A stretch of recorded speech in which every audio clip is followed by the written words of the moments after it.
मैनागुड़ी में एटीएम लूट की घटना के बाद अब सिलीगुड़ी में रात के अंधेरे में एक और एटीएम लूट की वारदात को अंजाम दिया गया है। मिली जानकारी के अनुसार सोमवार देर रात बदमाशों ने चंपासारी मोड़ से सटे ज्योति नगर इलाके में स्थित स्टेट बैंक ऑफ इंडिया के एटीएम को लूट लिया। शुरुआती जांच में करीब 10.5 लाख रुपए के नुकसान की बात सामने आई है। बता दें कि घटना सुबह 2 से 3 बजे के बीच की बताई जा रही है। प्रत्यक्षदर्शियों का दावा है कि 4 से 5 बदमाश मुंह ढके हुए सफेद रंग की कार में सवार होकर मौके पर आए और पूरी घटना को अंजाम दिया। इलाके के एक निवासी ने घटना की पूरी जानकारी देते हुए अपनी बातों को रखा है। आपको बता दें कि इतने बड़े पैमाने पर हुई लूट की घटना में पुलिस सीसीटीवी फुटेज की जांच कर रही है। इसके साथ ही दार्जिलिंग, जलपाईगुड़ी और उत्तर दिनाजपुर जिले के हर थाने में अलर्ट जारी कर दिया गया है। वहीं बैंक के उच्च पदस्थ अधिकारी पहले ही मौके पर पहुंच चुके हैं, जिसके बाद सुबह वार्ड नंबर 46 के पार्षद दिलीप बर्मन भी मौके पर पहुंचे और प्रशासन के खिलाफ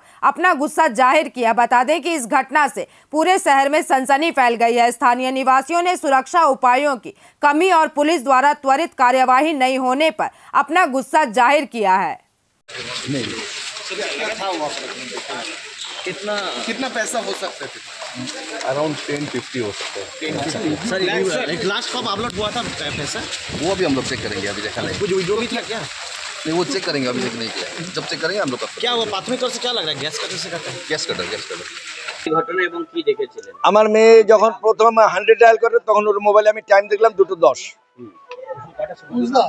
হ্যাঁ, প্রথম দেখেও 2:10। তা ও যখন দেখছে তখন বেশি একটা সময় পায়নি। ও যখন দেখলো তার মোটামুটি ধরেন 2-3 মিনিটের মধ্যে ওরা বেরিয়ে চলে গেছে। হ্যাঁ, ও ট্রে ফ্রেগুলো সমস্ত কিছু তুলতে দেখছে আমার মেয়ে। তারপরে যখন ও প্রথমে তো লয়ার স্টুডেন্ট, তো ও বুদ্ধি করে 100 ডায়াল ফোন করেছিল, কিন্তু 100 ডায়ালকে ফোন করে কোনো কাজ হয়নি। অনেকবার ট্রাই করার পরেও 100 ডায়াল লাগেনি। তারপরে যখন ওরা চলে গেছে, দেখছে যে ধোঁয়া বেরোচ্ছে, আগুন বেরোচ্ছে, তখন ও আবার নিচে, আমরা সেকেন্ড ফ্লোরে থাকি, দৌড়ে আসছে, নিচে এসে কলিং বেল বাজাচ্ছে। কি ব্যাপার? আমি মেয়ে তো এত রাত্রে হঠাৎ তো নিচে আসে না। তারপর বলে যে বাবা এটিএমে চুরি হয়ে গেছে আর আগুন লেগে গেছে।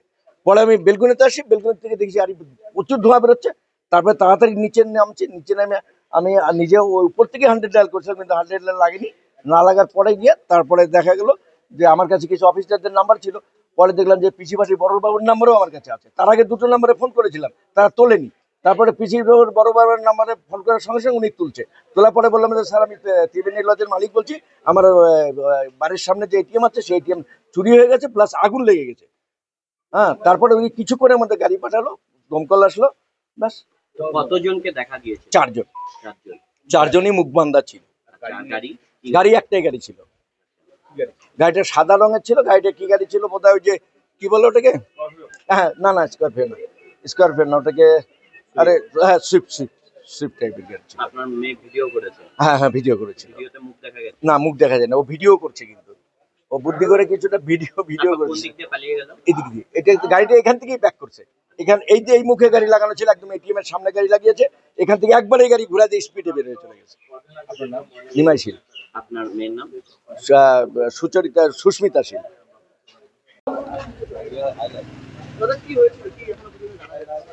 আমি ঘন্টাখানেক আগে জানতে পারলাম যে এরকম আমাদের এই চম্পাসারি মোড়ের মধ্যে এত বড় বাজার, এই বাজারের মধ্যে একটা এটিএম, সেখানে 2খানা এটিএম ভেঙে টাকা লুট হয়ে গেল এবং সেখানে আগুন লেগে গেল। এটা দুর্ভাগ্য, মানে আমাদের এলাকার বদনাম এটা। তো আমি খালি এতটুকুই বলতে পারি, আমি একজন কাউন্সিলর হিসাবে, যে প্রশাসনকে এটা ভালো দায়িত্ব নিয়ে কাজ করা দরকার। যে এটিএম বিশেষ করে, যে কয়েকদিন আগে এত বড় একটা ঘটনা ঘটলো, তো তাহলে প্রশাসনকে তো এটা দেখা দরকার যে এটিএম গুলো যেখানে আছে, বিশেষ করে সেখানে টহলদারি বা সেখানে প্রশাসনকে কিছু একটা ব্যবস্থা করা দরকার, যাতে এটিএম গুলো রক্ষণাবেক্ষণ করা যায়। এবং এসবিআই ব্যাংকের আজকে ঘটনা, আমি ব্যাংক কর্তৃপক্ষকেও একটা কথাই বলবো যে আপনারা এতগুলো এটিএম করেছেন, কিন্তু সেখানে সিকিউরিটির ব্যবস্থা করেন। এটা আপনাদের সিকিউরিটি ব্যবস্থা রাখা উচিত ছিল। তো আমি এটা দুটো দিক আছে। আর একটা দিক আমি বলবো যে আমাদের চম্পাসারি এমন একটা জায়গা হয়ে গেছে, কোথাকার লোক আসছে, কোথায় থাকছে, কোথায় কি, তাদের না অ্যাড্রেস আছে না কিছু আছে। এখানে প্রচুর বাইরের লোকরা জমি কিনে রেখেছে, কে কার বাড়িতে ভাড়া থাকছে কিচ্ছু এটা কি জানে। এটাও একটা বড় তদন্ত করা উচিত, যে যারা এখানেই থাকুক, যে এলাকায় তৈরি থাকুক, তাদের অ্যাক্টিভাই করার জন্য তাদের আই কার্ড, আধার কার্ড তো একটা প্রশাসনকে দেওয়া দরকার। প্রশাসনকেও এটা বোঝা দরকার, নাহলে আমরা কি করে বুঝবো যে কে ভালো কে খারাপ। এটাও দেখা দরকার আছে। তাই আমি প্রশাসনের কাছে অনুরোধ রাখবো যে এটিএম, বিশেষ করে এটিএম যেখানে যেখানে আছে সেখানে টহলদারিটা বাড়ান, আর তাহলে আমাদের মনে হয় এটাকে। হয়েছিল তো দেখেন, এখন তো সঠিক বলতে পারবো না।